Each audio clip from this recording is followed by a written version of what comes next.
Good afternoon, everybody. Good afternoon. How are we today? Great. Good. During his inaugural address, President Trump promised that America would be a manufacturing nation once again, and liberal pundits mocked him for it. But those critics were proven wrong once again. On the heels of President Trump's Oval Office meeting with Apple CEO Tim Cook last week, Apple just announced its largest ever commitment to American jobs and industry, with plans to spend and invest more than $500 billion in America over the next 4 years. Over the course of the current Trump administration, Apple plans to hire around 20,000 new workers, creating high-paying jobs right here in America. And the investment isn't limited to one specific region of our country. Apple teams and facilities will expand all over our country in Arizona, California, Iowa, Nevada, North Carolina, Michigan, Oregon, Texas, and Washington. With President Trump in charge, America is open for business. Apple CEO Tim Cook said it best in the company's announcement: "We are bullish on the future of American innovation." On top of this incredible Apple announcement, President Trump already announced more than $1 trillion in pledged investments into the United States. And on another important note that the American people entrusted President Trump to fulfill, this administration's efforts to seal the border continue to prove extraordinarily successful. In President Trump's first month back in office alone, illegal border crossings hit lows not seen in decades, down 94% over the past year, while interior arrests are up 134%. And this past Saturday, this is a significant statistic that I wanted to share with all of you, there were only 220 illegal border crossings on Saturday. This is a 15-year low. Think about that in comparison to the amount of illegal border crossings we saw under the previous administration. Fox recently reported that a San Diego migrant shelter is closing its doors after saying they have not received new asylum-seeking families or individuals since January 20th. We all know what happened on January 20th, don't we? And yesterday, New York City Mayor Eric Adams announced that the massive Roosevelt Hotel migrant shelter in Manhattan will shut down in the next few months. We're also seeing a reverse migration effect. There are now verified reports from the Associated Press of migrants abandoning their journey to the United States and heading back home. This is the first time the Border Patrol has received these reports since 2020, during President Trump's first term. The returning migrants claimed in interviews that the new heavy security posture adopted by the Trump administration was a significant reason for their decision to return to the countries of their origin. Overall, the American people continue to overwhelmingly give President Trump very positive remarks. Nearly every one of President Trump's policy initiatives are receiving strong majority support, and I have noted that in every briefing since Inauguration Day. 81% of Americans support deporting illegal migrant criminals from our nation's interior. 76% of Americans support the DOGE-led efforts of a full-scale investigation to find and eliminate fraud and waste in government expenditures. Again, this is from a Harvard-Harris poll, a very legitimate pollster. 76% of Americans support closing the border. 69% of Americans support President Trump's common-sense efforts to ban men from women's sports. As you all know, we celebrated that executive order at the White House a couple of weeks ago. 65% of Americans support the president's efforts to eliminate all preferences by race in the hiring and awarding of government contracts, which is another pledge that DOGE is working hard to fulfill. And 61% of Americans, vast majority, support the president's plan for reciprocal tariffs to ensure that other countries are treating us the way we have always been treated. Despite what many Democrats and media members want you to believe, the Trump agenda is not only necessary, but it is overwhelmingly popular. Why? Because it's driven by common sense. And finally, as you all saw yesterday, a federal judge denied the Associated Press's emergency motion for a temporary restraining order against myself, our Deputy Chief of Staff Taylor Budowich, and our Chief of Staff Susie Wiles for our decision to remove the Associated Press from the White House press pool for certain and special events. The judge's ruling, upholding our decision to deny the Associated Press such privileged access, reinforces the truth. And it reiterates what I said from this podium last week when that suit was filed. Asking the President of the United States questions in limited spaces, such as the Oval Office in Air Force One, is a privilege that unfortunately has only been granted to a few.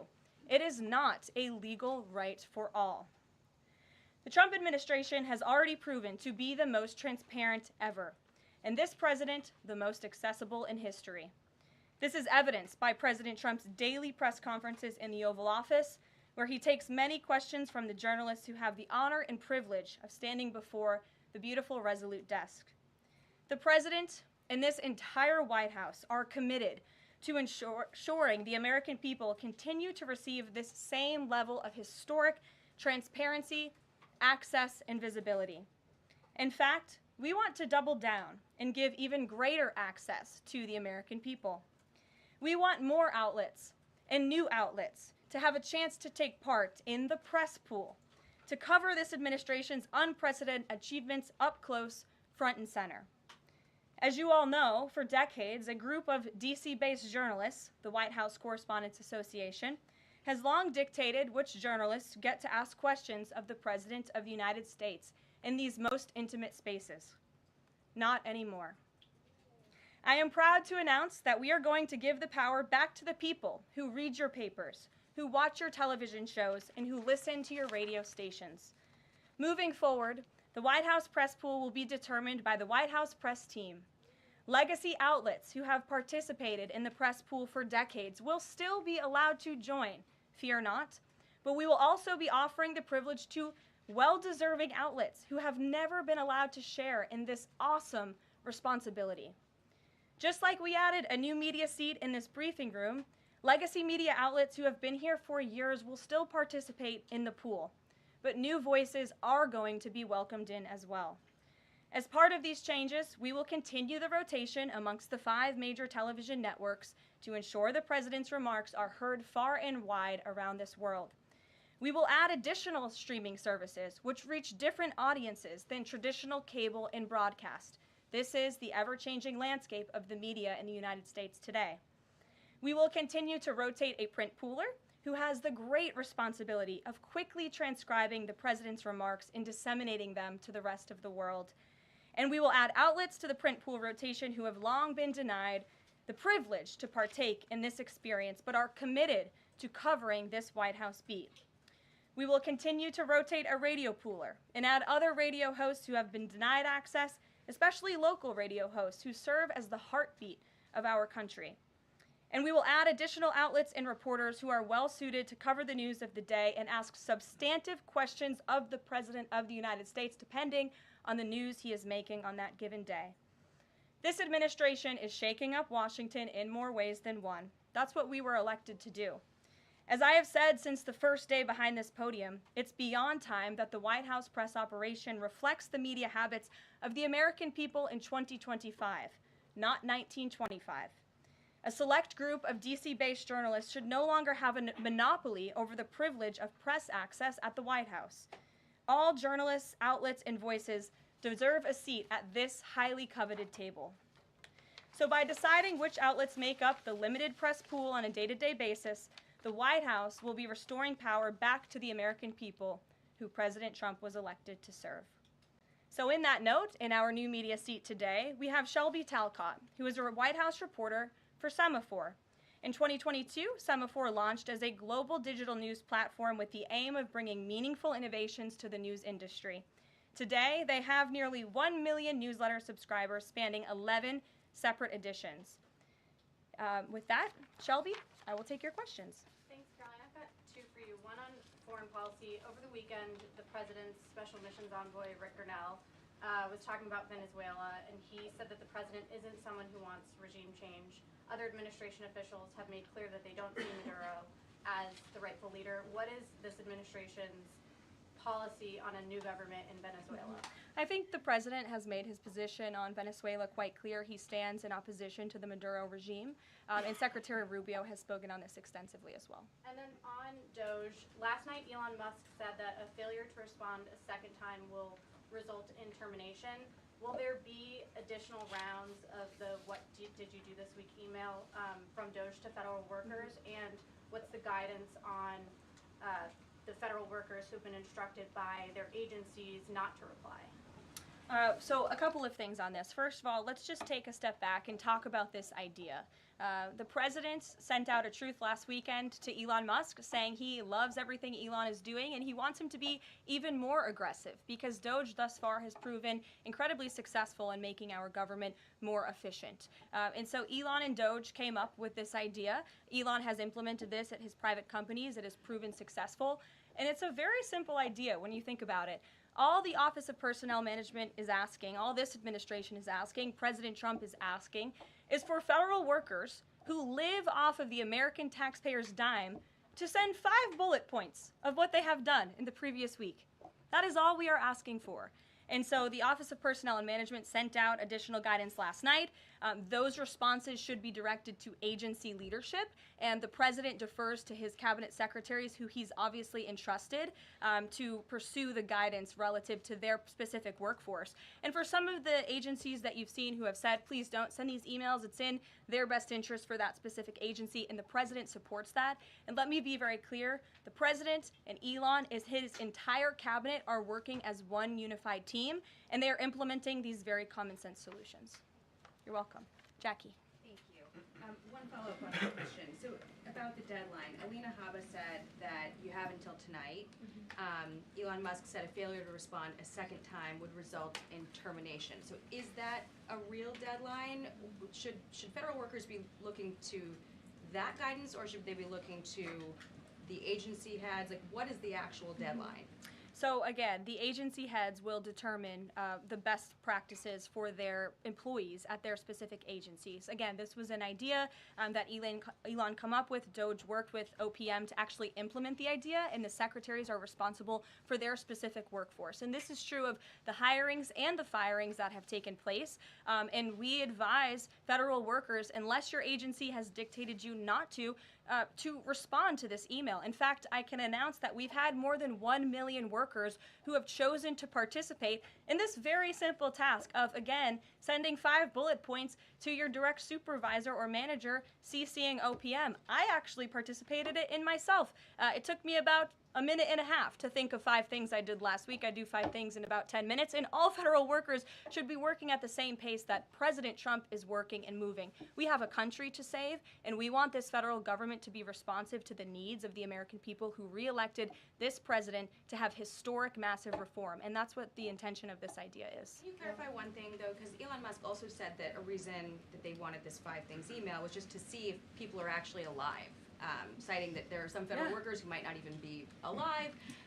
So meantime, NBC is reporting that these responses are going to go into an AI generator to evaluate whether these jobs are necessary. So is it just to see if people are actually working, or is it an effort to maybe cut some of those jobs? I have not seen that NBC News report, and I haven't heard that from DOGE or from Elon himself.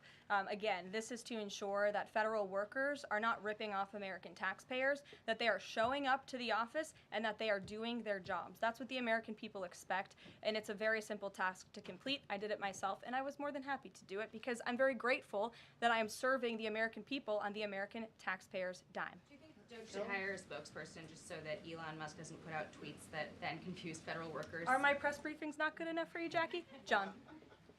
Carolyn, thank you. In the ruling by Judge McFadden yesterday, who dismissed the lawsuit that AP brought against yourself and your team members here, President Trump, in there he said, why not just do away with the entire White House Correspondents Association along with it, because essentially they have no authority, they just usurped it. What is your reaction to that? Well, first of all, John, it's great to see you. And you are one of those individuals who has you're on a streaming platform that hundreds of thousands of people tune into every day. So it's great to see you in the briefing room.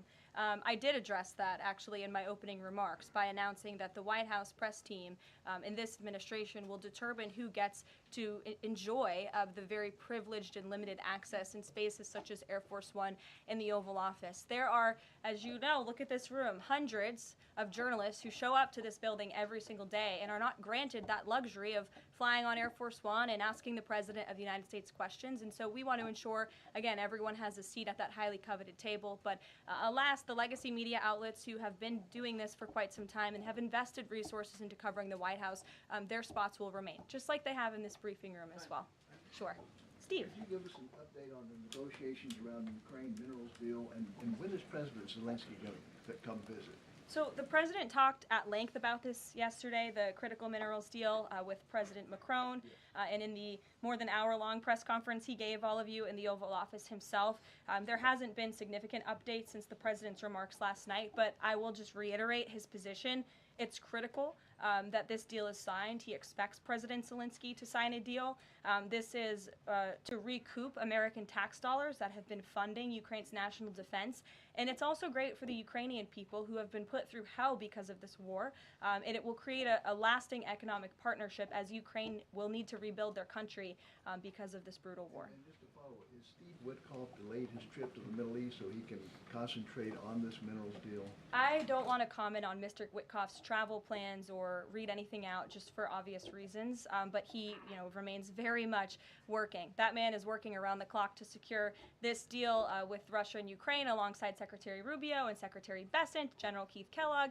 He's also working very hard to secure a peace deal in the Middle East as well. So God bless him, and he's working alongside the president every single day. Sure. Thanks, Caroline. The president's executive order creating DOGE called for the naming of a DOGE administrator.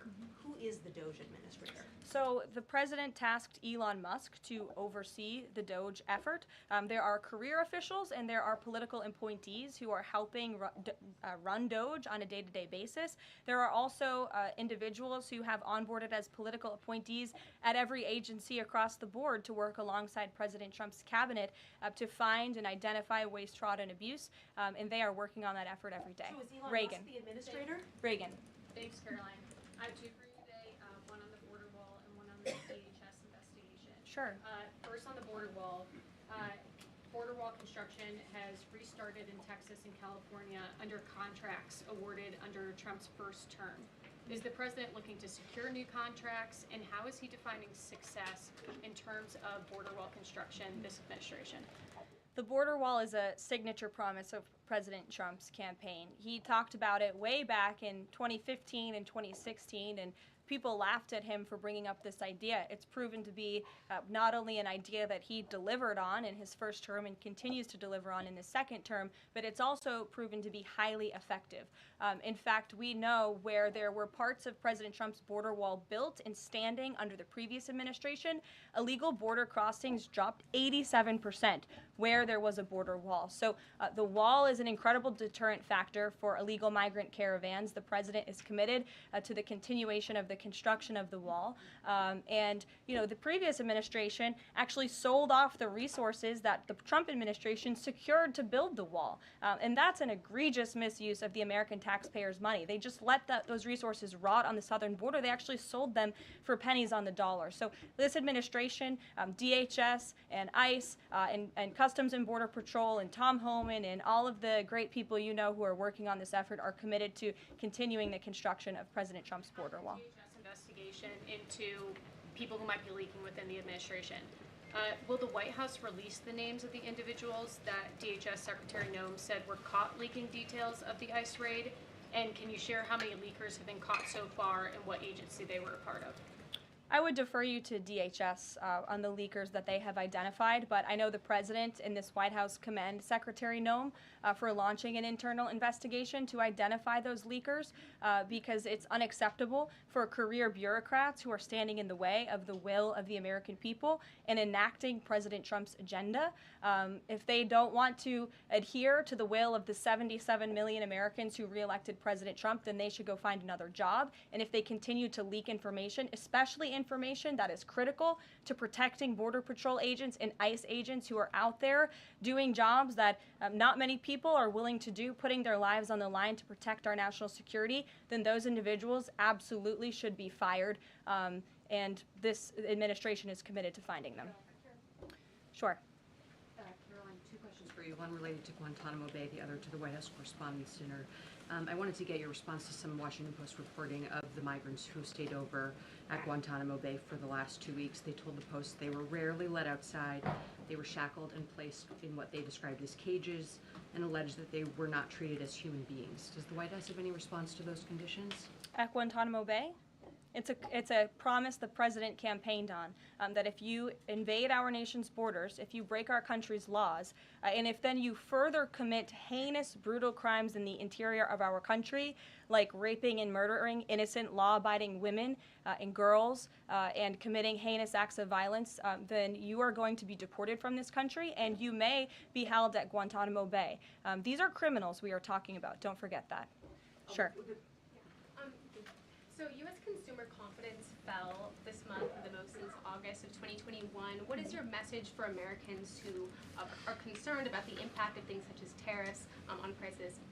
Yeah, sure. Well, thank you for that question. It's obviously an important one.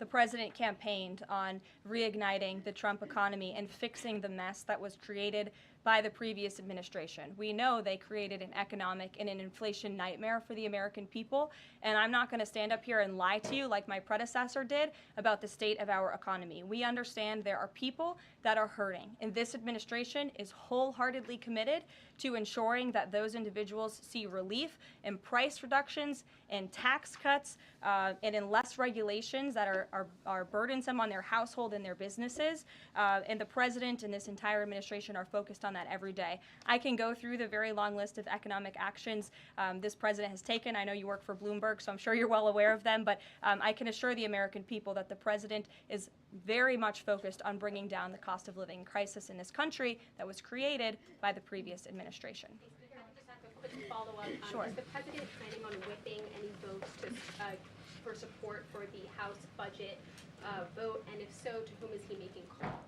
I'm not aware of any calls that he has made. I did talk to the president about his position on this just before coming down here, and he said that he's made it very clear to the Hill what his priorities for a budget are. He's said it to the Speaker of the House. He said it to Leader Thune. The Senate and the House know what President Trump wants and know what the American people want. And so he expects Congress to get it done. He's looking at the proposal from the House. He will also be looking at the proposal that I believe the Senate is drafting up as well. Sure. Thank you, Caroline. I have two questions. Does the United States, sorry.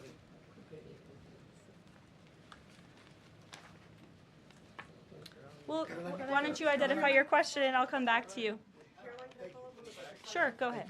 So, what guarantee that Israel will withdraw from Lebanon soil after 2 weeks, as the ceasefire terms indicates? I'm not sure about the guarantee that you're referring to. I can tell you that this administration remains very much engaged. We know the deadline for the Phase 1 ceasefire is imminent. So Steve Witkoff, whom I mentioned earlier, and the president's administration and his team and the president himself remain very much engaged. We want to see the ceasefire continue, and the president has made it very clear he wants to see all of the hostages who have been held in captivity in Gaza returned home. Jeff. Caroline, I was wondering if is Elon Musk going to attend the president's first cabinet meeting tomorrow? He is, as a matter of fact. I spoke to the president about that before coming down here as well. And Elon, considering he is working alongside the president and our cabinet secretaries, this entire administration will be in attendance tomorrow just to talk about DOGE's efforts and how all of the cabinet secretaries are identifying waste, fraud, and abuse at their respective agencies. We look forward to the meeting tomorrow, and I think you'll be hearing from the president and his cabinet where they're on campus tomorrow. I hope you guys are excited. So some of those cabinet members were caught off guard by the email. Nobody from was caught Saturday. off guard. A few departments said they were caught off guard. The FBI was, the DOJ was. Did anonymous sources say that, or did the cabinet secretary say that? The cabinet secretaries and others have said that they were not aware that this was happening. So I'm wondering, will there be a give and take tomorrow at the cabinet meeting? Is Elon Musk or the president open to any type of dialogue about who is actually in charge of the chain of command of these workers? I would reject the premise of your question, Jeff. The cabinet secretaries have not said that. I know anonymous sources, probably career bureaucrats, have leaked that to many of you in this room. But as I said at the beginning of this press conference, everybody is working as one team, and the president respects the decisions of his cabinet secretaries to tell their staff, not to respond to that email because they did so out of interests of national security, and they don't want to obviously risk confidential information. It's pretty common sense. Dasha. Musk has obviously been doing a lot of work. He's been working every day, and a lot of the time weekends. He is designated as a special government employee, which means that he can only work 130 days per year. Is the White House expecting him to limit his work to 130 days, or are you going to work around those rules? Do you want to see him extend beyond the 130 So days? today is February 25th, so I think we've been here about 35 days roughly. So ask me in another 100 days. Daniel. Karoline, thank you. You opened up with a major announcement from Apple, $500 billion, 20,000 jobs, doubling its advanced manufacturing fund. Yeah. What does that signal that such a global brand would make what it called its largest ever spend commitment just a month into President Trump's second term? What does that signal about his economic vision for the country? President Trump is a deal maker, and he has restored confidence in business leaders around this entire world. Apple is one of the largest companies on the face of the planet. They employ hundreds of thousands of Americans, but the president wants to see more Americans employed, more investments here in the United States of America. And this is another fulfillment of the president's campaign promises. I recall President Trump at his rallies on the campaign telling the world that if and when I am elected, America is going to be back, and we want your investments to be driven onshore. We want you to hire American workers, and you will have the lowest regulatory burden, the lowest tax cuts, and the president has already proven he's committed to slashing regulation. He's counting on Congress to implement those tax cuts. And so people are encouraged by the president's, again, as Tim Cook called it, they're bullish about American innovation because of the leadership of this president. And it's a stark contrast to the leadership of the previous administration, Joe Biden, who I don't think spent any time trying to recruit any investments or jobs here at home. Mary. We're hearing from some Republicans who are voicing concerns about how these cuts are being carried out. Congressman McCormick, a Republican from Georgia, tells us he's worried it's too rapid for real people to adapt to. And he says he's concerned that it could come off as discompassionate, in his words, that it could risk undercutting the strong message that he feels you're trying to send about the need to cut government waste. Well, I think that was one comment from one senator, and I think, as I cited in my opening remarks in the poll, the most important people are the American people, and 77% of Americans at home support a full investigation into the waste, fraud, and abuse that the federal government has been spending their tax dollars on. So that's the people the president cares about most, and that's why we're fulfilling this pledge. And again, it should come as no secret to anybody. The president campaigned on doing this. The president yesterday said if you don't respond to this email, you will be fired or semi-fired. What does he mean by that? Again, I've been asked to answer this question 3 times now. It is semi-fired. But it's in the memo. The president again has entrusted his cabinet secretaries to oversee their workforce. That's why he nominated them to be cabinet secretaries, and so federal workers can be directed to their agency leadership. Sure. Great, thanks, Caroline. I wanted to ask about a federal judge yesterday was saying that they didn't know who the DOGE administrator was and was asking the lawyer for the administration who it was, and the lawyer responded, I don't know the answer to that. Can you tell us who the administrator of DOGE is? Again, I've been asked and answered this question. Elon Musk is overseeing DOGE. No, Elon Musk is a special government employee, which I've also been asked and have answered that question as well. There are career officials at DOGE. There are political appointees at DOGE. I'm not going to reveal the name of that individual from this podium. I'm happy to follow up and provide that to you, but we've been incredibly transparent about the way that DOGE is working. John. The Republican budget. Thanks a lot, Caroline. Since your last briefing, there have been some personnel moves that have been announced by the president, and I wanted to ask you about them. One was the president replacing the chairman of the Joint Chiefs of Staff, General C.Q. Brown Jr. What was the reason for the president naming a replacement for General Brown? And then I'll follow up with another personnel announcement that's been made over the last few days. He thinks he's doing a bad job. And it's time for a shakeup at the Pentagon. They failed 7 audits in a row. The trust in our United States military amongst the war fighters is low. The president is shaking up the Pentagon and the Department of Defense, of course, with Secretary Hegseth leading, and he has the right to do that. It's actually quite common from administration to administration to do such a thing. The president, when he swore him in as the Chief of Staff for the Air Force, called him a great man and a great gentleman. Does he distance himself from the remarks that he made back in August of 2020? I think replacing him speaks for itself. James. There's one other one, if I'm sorry, thank you. On the FBI, the president also announced a new deputy director of the FBI, Dan Bongino. From what has been reported, and maybe this is not accurate reporting, you can tell me, the FBI director, Kash Patel, informed Republican senators that it would be an individual named as the deputy who was a special agent currently at the FBI, and of course Mr. Bongino is not. What was the reason for naming Mr. Bongino to this position, and was Mr. Patel not correct in making that assurance to those senators? I'm not sure if anybody in this room has listened to Mr. Bongino when he talks about the past corruption at the FBI, when he talks about his experience serving for the United States Secret Service. This is a man who loves his country and who has honorably served our country in ways that many people have not. He understands the depth of the corruption at these institutions, which the American people re-elected President Trump to shake up. And I think it's quite despicable to see many networks in this room who have had chyrons on their television screens labeling Mr. Bongino as a far-right podcaster. He is not. He is a former law enforcement agent. He is a former Secret Service agent who put his life on the line to protect this country, and that is why the President of the United States has entrusted him for this important role. He's also an outsider to this Washington swamp, and we often see that when outsiders are appointed to such coveted positions, a lot of people in this city get very, very nervous, and they should be, because Dan Bongino and Kash Patel and Attorney General Bondi are focused on rooting out the corruption at these agencies and ending the weaponization of government once and for all. I'd like to end with something. As you all know, you know what, James? I'm feeling generous. Go ahead. I will take it. Thank you, Caroline. Sure.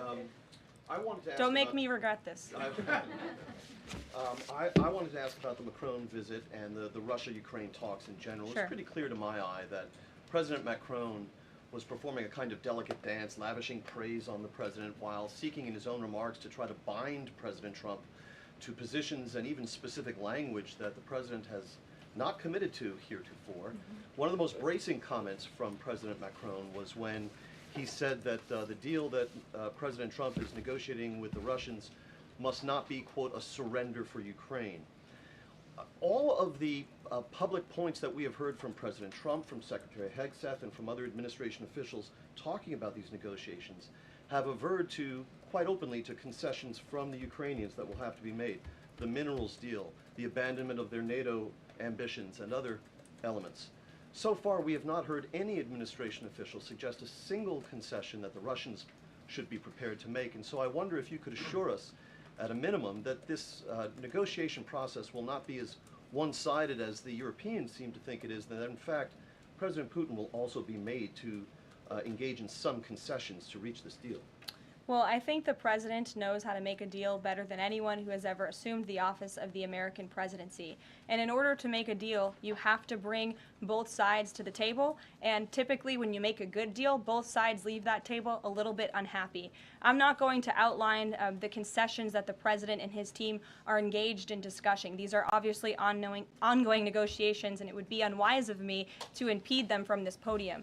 But the president has made significant improvements in ending this conflict. He is committed to seeing an end to the war. He wants to see the bloodshed and the killing stopped. He wants to stop seeing young men being killed and slaughtered. This has been going on for far too long. The president inherited this mess because of the incompetence of the previous administration, and he's committed to fixing it. And he's made, some of those concessions clear, but I'm not going to get ahead of him on additional ones. But he is wholeheartedly committed to striking a peace deal in Russia and Ukraine, also in the Middle East. Thank you very much, guys. Good to see you. We'll see you later.